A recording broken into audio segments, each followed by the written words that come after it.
dili pwede na mag-oath siya by Zoom or by kanang online kasi kailangan physically present din ka. So ang iyang presensya kailangan na ana siya sa okay ra tong sa proclamation. So ang mahitabuan na law of succession. Maituturing na isang kasaysayan sa lungsod ng Davao ang pagkapanalo ni dating Pangulong Rodrigo Roa Duterte bilang alkalde ng lungsod. Ito ay sa kabila ng pagkakadetain nito sa The Hague, Netherlands dahil sa kinakaharap na kasong crime against humanity. Pero dahil sa kanyang kalagayan ngayon na imposibleng makapagtrabaho at manilbihan bilang alkalde, magkakaroon ng temporary vacancy. Inaasahang ang anak nitong si Baste Duterte na nanalo naman bilang City Vice Mayor ang magsisilbing acting mayor.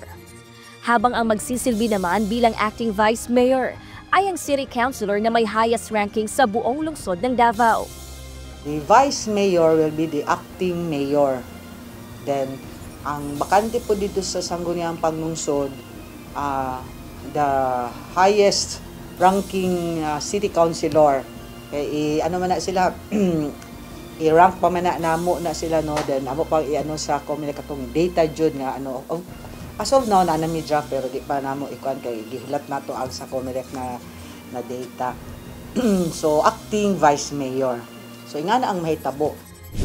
Ang pagiging acting city mayor ni Baste Duterte ay magiging permanente kung ang dating Pangulo ay tataging manungkulan, magbibitiw sa pwesto o mahahatulan sa kanyang kaso.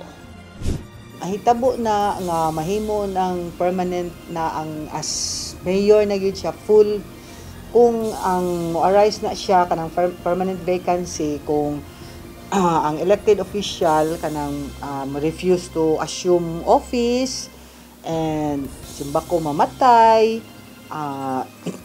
failure to qualify, fails to then ma-remove siya sa office or convicted, and then kanang voluntary resigns. Mao na siya ang mga nga kung mahitabo na siya, so ma-full pledge na. Ngayong June 30 alas 12 ng tanghali ay mag-a-assume na sa pwesto si Baste Duterte. Bago ito ay magpapasa muna ng Statements of Contributions and Expenditures o SOSE bilang bahagi sa requirement ng Comelec. Gladys Tuwabi, UNTV News and Rescue.